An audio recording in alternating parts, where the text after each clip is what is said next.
প্রিয় নবীন শিক্ষার্থী, আসসালামু আলাইকুম। তোমাদেরকে অনলাইন ক্লাসে স্বাগতম। সাথে আছি মোহাম্মদ আবুল ইসলাম, সহকারী অধ্যাপক, পদার্থবিজ্ঞান বিভাগ, ডক্টর মাহবুব রহমতুল্লাহ কলেজ। আমি গত ক্লাসে আলোচনা করেছিলাম ভেক্টর অধ্যায়ে ভেক্টর বিভাজন। ভেক্টর বিভাজনে দুটা লম্ব উপাংশ, একটা অনুভূমিক উপাংশ এবং উলম্ব উপাংশ। অনুভূমিক উপাংশ কি ছিল? f cos থিটা, আর উলম্ব উপাংশ y f sin থিটা। আজকে আমরা আলোচনা করব ভেক্টর বিভাজনের উদাহরণ, ভেক্টর বিভাজনের উদাহরণ এবং কতিপয় গাণিতিক সমস্যা। ভেক্টর বিভাজনের উদাহরণ তারপরে একটা লং রোলারকে টানা বা লং রোলারকে ঠেলা, বা একটা নৌকার বুন টানা, একটা সুটকেসের হাতল ধরে টানা, এগুলো হচ্ছে কি ভেক্টর বিভাজনের উদাহরণ। আমরা চিত্রে যেটা দেখতে পাচ্ছি সেটা হচ্ছে একটা কি লং রোলার। লং রোলার কি? আমরা যদি দেখি লং রোলার ক্রিকেট খেলার পিচ এই লং রোলার দিয়ে সমান করা হয়। তোমরা চিত্রে দেখতে পাচ্ছ এটা হচ্ছে কি লং রোলার। তো এই লং রোলারটাকে ঠেলা অপেক্ষা টানা সহজ, ঠেলতে কষ্ট হয়, টানতে কি সহজ হয়। কারণ আমরা দেখি এই ফিজিক্স কিভাবে ব্যাখ্যা করবে লং রোলারটাকে ঠেলার চেয়ে টানা সহজ। আমরা যদি এই লং রোলার টানি তাহলে রোলারের ওজন কি করে নিচের দিকে ক্রিয়া করবে, এবং টানার ফলে একটা অংশ সামনের দিকে ক্রিয়া করবে। সেটা কি? যদি আমি এফ বলে এই রোলারটাকে টানি তাহলে সামনের দিকে যে অংশটা ক্রিয়া করতেছে সেটা হচ্ছে এফ cos থিটা, আর আরেকটা উপাংশ কাজ করবে উপরের দিকে, সেটা হচ্ছে কি এফ sin থিটা। আমি গত ক্লাসে আলোচনা করেছিলাম যদি একটা ভেক্টর থিটা কোণে এফ বলে টানা হয় তাহলে সামনের দিকে বা অনুভূমিক উপাংশ হবে এফ cos থিটা আর উপরের দিকে হবে কি এফ sin থিটা। এখন এই রোলারটাকে যখন আমি এফ বলে টানি তখন সামনের দিকে ক্রিয়া করতেছে কি f cos থিটা, উপরের দিকে f sin থিটা। রোলারের ওজন কোন দিকে? নিচের দিকে। এখন এই টানার ফলে যে উপাংশটা উপরের দিকে ক্রিয়া করছে f sin থিটা, এই রোলারের ওজনটাকে কি করবে? হালকা করে দেবে। কারণ রোলারের ওজন যখন টানার ফলে কি হচ্ছে? হালকা অনুভূত। হালকা অনুভূত হলে রোলারটা আস্তে করে সামনের দিকে অগ্রসর হবে।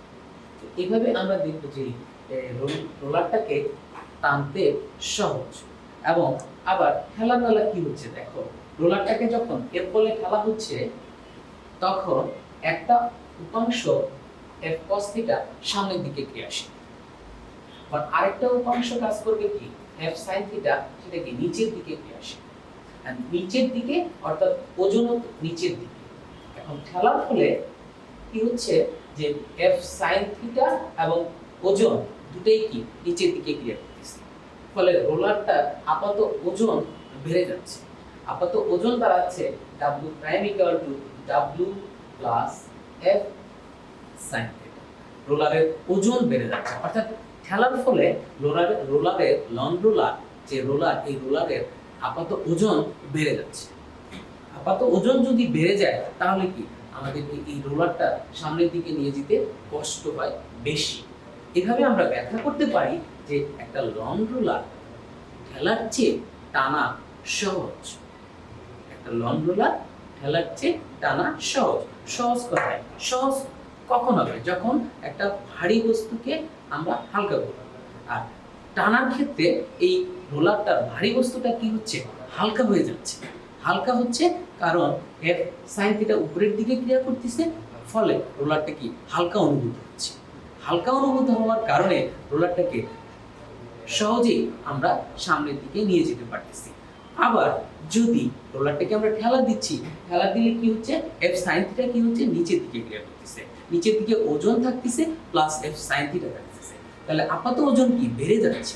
বেড়ে যাওয়ার ফলে এই রোলারের ঠেলাটা কষ্ট হয়ে যাচ্ছে। আমরা এভাবে ব্যাখ্যা করতে পারি একটা লং রোলার ঠেলার চেয়ে টানা সহজ। আবার দেখো আরেকটা উদাহরণ আছে নৌকার বুম টানা। নৌকার বুম টানা। এখন বুম কি জিনিস? বুম হচ্ছে নৌকার মধ্যে যে রশি দ্বারা বেঁধে সামনের দিকে টানা। এটা হচ্ছে কি নৌকার ঘুম। ঘুম মানে কি? এটা একটা রশি। আর এদিকে চিত্রে দেখো, এই চিত্রে একটা নৌকা, এটা নদীর হচ্ছে একটা ধার, আর এখানে এটা হচ্ছে কি ঘুম। ঘুম দ্বারা যদি আমরা ও এ বরাবর এফ বলে টানি, তাহলে এই এফ বলের একটা অংশ কি করতেছে, ওবি বরাবর কি করতেছে, সেটা হচ্ছে কি এফ cos থিটা। আরেকটা উপাংশ ওসি বরাবর কি করতেছে, সেটা হচ্ছে কি এফ sin থিটা। এখন দেখো, এখন এফ sin থিটার কারণে নৌকাটা কি ওই পাড়ের দিকে যেতে যাচ্ছে, আর এফ cos থিটার কারণে নৌকাটা সামনের দিকে যেতে যাচ্ছে।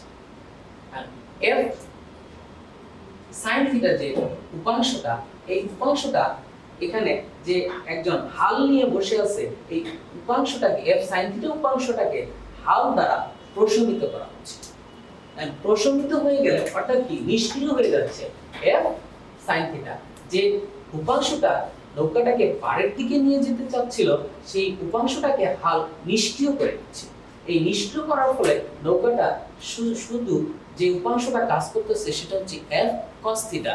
এই এফ cos থিটার কারণে এই নৌকাটা সামনের দিকে যাচ্ছে। সুতরাং এই নৌকাটা হাল দ্বারা ঘুম দ্বারা বেঁধে এই নৌকাটা সামনের দিকে যাবে। এখন এখানে একটা অনুধাবনমূলক প্রশ্ন হতে পারে, ঘুম টানার ফলে নৌকা কিভাবে সামনের দিকে এগিয়ে যায়।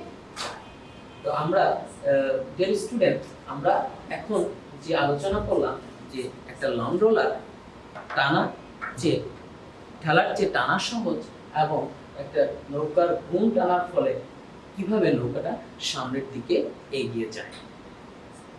আশা করি তোমরা এই ভেক্টর বিভাজনের উদাহরণগুলো বুঝতে পেরেছো। তোমাদের বইয়ে সুটকেসের হাতল লম্বা রাখা হয় কেন, এটারও ব্যাখ্যা দেওয়া আছে। ঠিক এইভাবেই তোমরা এই ব্যাখ্যাটা দিতে পারবে। এখন আমরা আলোচনা করব ভেক্টর গাণিতিক সমস্যা। ভেক্টর বিভাজনের যে গাণিতিক সমস্যা আছে, এই সমস্যা নিয়ে এখন আলোচনা করব। গাণিতিক সমস্যা একটা দেখো, 60 নিউটনের একটি বল x অক্ষের সাথে 60 ডিগ্রি কোণে আনত। x ও y অক্ষের দিকে বলটির উপাংশ নির্ণয় করো। এখন এই সমাধানটা এখানে দেখো, এখানে বল কত 60 নিউটন, আর এখানে থিটার মান কত 60 ডিগ্রি। এখন সমাধানটা আমি দেখো যে প্রশ্ন চাচ্ছি কি x অক্ষের দিকে বলটির উপাংশ কত এবং y অক্ষের দিকে বলটির উপাংশ কত। x অক্ষের দিকে আমি গত ক্লাসে আলোচনা করেছিলাম, x অক্ষের দিকে যে উপাংশ সেটা হচ্ছে fx f cos থিটা। সেই সূত্র অনুযায়ী আমরা দেখি x অক্ষের দিকে বলটির উপাংশ fx f cos theta. f এর মান এখানে কত 60 নিউটন, 60 নিউটন cos 60, তাহলে অ্যানসার আসলো কত 30 নিউটন। আবার y অক্ষের দিকে যে উপাংশ, সেই উপাংশটা হচ্ছে fy f sin থিটা। তাহলে f এর মান এখানে কত 60, থিটার মান কত 60, তাহলে f sin থিটার মান হলো 50.96 নিউটন। এইভাবে আমরা ভেক্টর বিভাজনের কিছু গাণিতিক সমস্যা করতে পারবো। তোমরা ডিয়ার স্টুডেন্ট, তোমরা বইয়ের উদাহরণে কিছু গাণিতিক সমস্যা আছে, এগুলো তোমরা দেখে পড়বে। তো আশা করি আজকের ক্লাসে যে আলোচনা হলো ভেক্টর বিভাজনের উদাহরণ থেকে লং রোলারটাকে কিভাবে ঠেলার যে টানা সহজ, নৌকার ঘুম টানা, তারপর গাণিতিক সমস্যা নিয়ে আলোচনা করা হলো, এই বিষয়গুলো খুব ভালোভাবে বুঝতে পেরেছো। তো তোমাদের আজকে এই পর্যন্তই। সবার সুস্থতা কামনা করে শেষ করছি। আল্লাহ হাফেজ।